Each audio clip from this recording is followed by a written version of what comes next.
On a FaceTime call with her mom, she laughed and said, "Relax, Mom. I'm just messing around.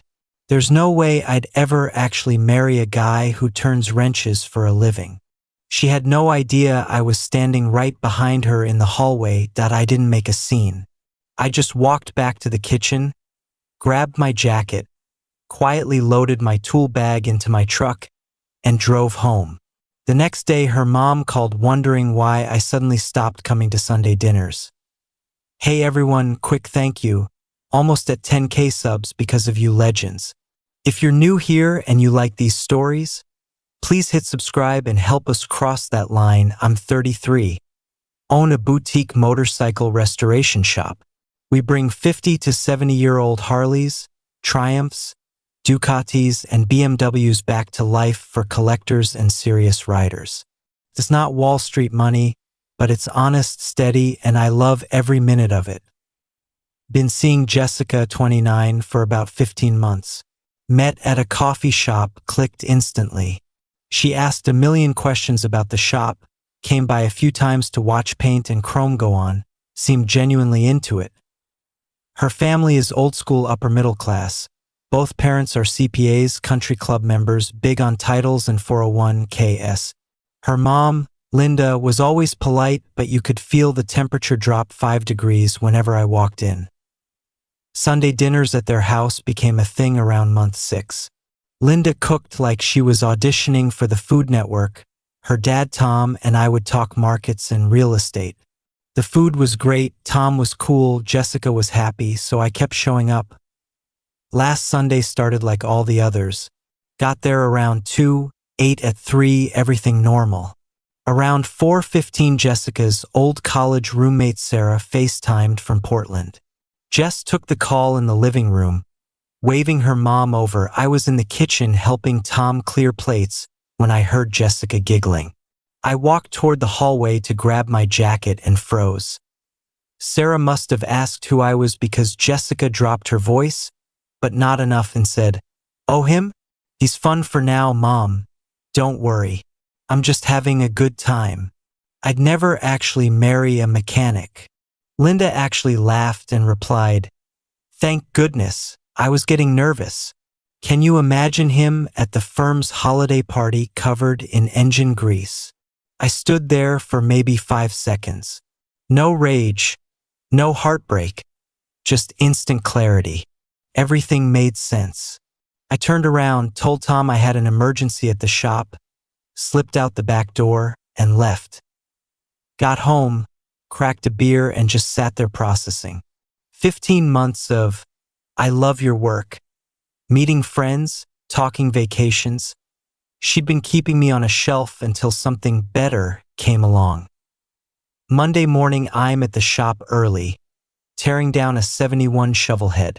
Jessica texts at 10, "Hey babe, you disappeared yesterday. Everything okay?" "Yeah, just slammed with this build. Dinner tonight? Gonna be late here." She let it go. Probably thought her little secret was still safe.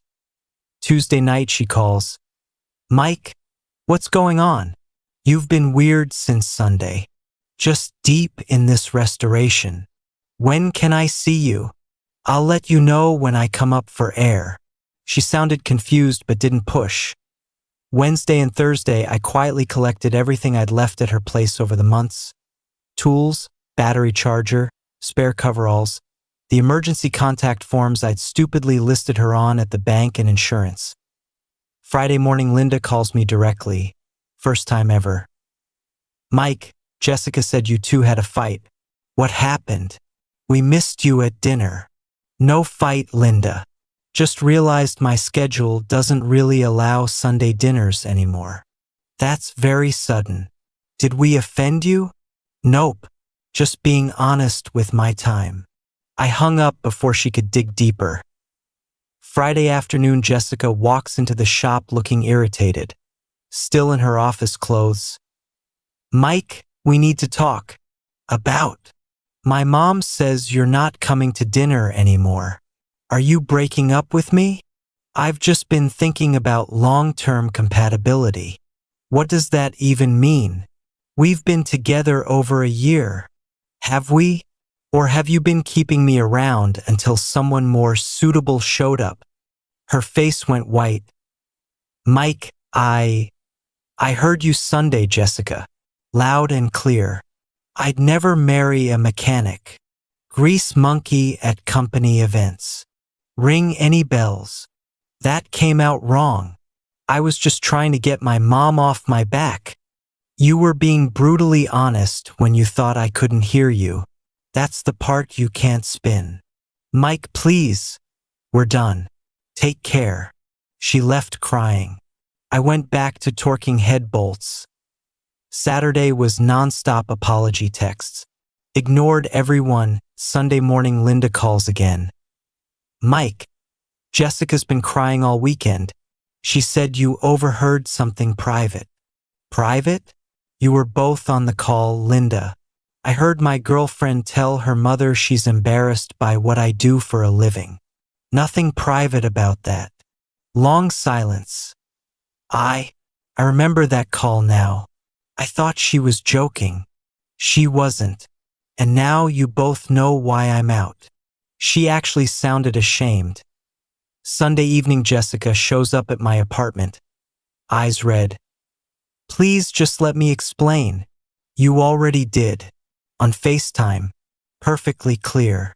I was stupid and shallow and I'm sorry. Go be stupid and shallow with someone your mom approves of. Closed the door. Update, 1 week later the comment section blew up. Thanks for all the support. Most of you got it immediately. I'm not a backup plan. Jessica's PR campaign started Monday.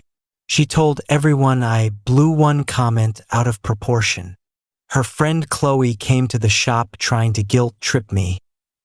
You're destroying something good over a dumb joke. Calling your boyfriend a grease monkey to his future mother-in-law isn't a joke, Chloe. She left mad. Tuesday Linda called again, this time to apologize for real. Mike, I've done a lot of thinking. I judged you without knowing anything about what you actually do.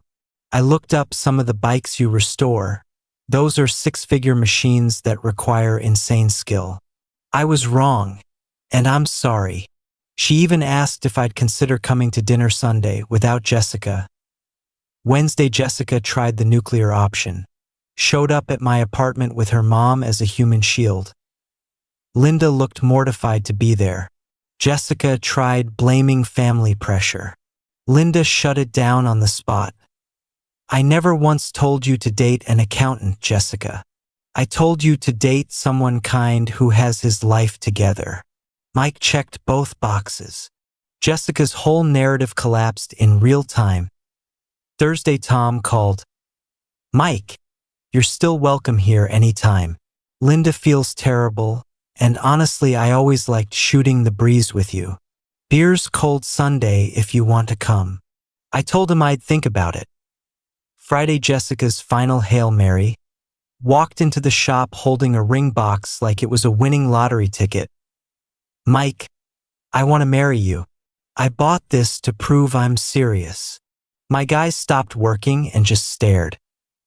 So 2 weeks ago you said you'd be embarrassed to bring me to a Christmas party. And today you're proposing to the same guy? I was wrong. I love you. No, Jessica. You love the idea of not looking like the bad guy. Answer's no. She left with the ring and a lot less dignity. Sunday I actually went to Tom and Linda's for dinner. Jessica wasn't invited. It was the most relaxed I'd ever been in that house. Great steaks, good conversation, zero tension. Before I left, Linda pulled me aside. You handled this with more class than most people ever would. We both respect you for it. Tom raised his glass. To guys who build beautiful things and know their worth. 1 month later, final update shops busier than ever. Tom sent 2 of his country club buddies my way, both with barn-find Harleys that need love. Jessica tried one last time with a business investment pitch. I laughed and told her I don't need pity money from someone who thinks my job is beneath her. Word spread in their circle.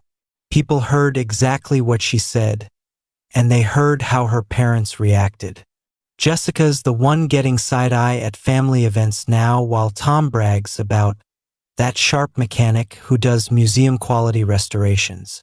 I've been hanging out with Sarah, a trauma nurse who rides a restored 78 CB750.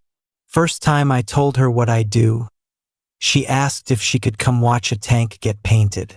No judgment, just curiosity and respect. Jessica texted last week, "I heard you're seeing someone. Hope you're happy." I didn't reply, but yeah, I am. The best revenge wasn't yelling or drama. It was quietly walking away, keeping my dignity, and letting her own words do all the damage. She thought she was having a private little chat about her temporary blue-collar boyfriend. Turns out she announced to everyone who matters exactly who she really is. I still build bikes for people who value craftsmanship. Nothing she said ever changed that. It just showed she never belonged in my world. Now I've got peace, better projects, real friends who became family, and a woman who's proud to ride shotgun. Grease under my nails and all. Life's pretty damn good.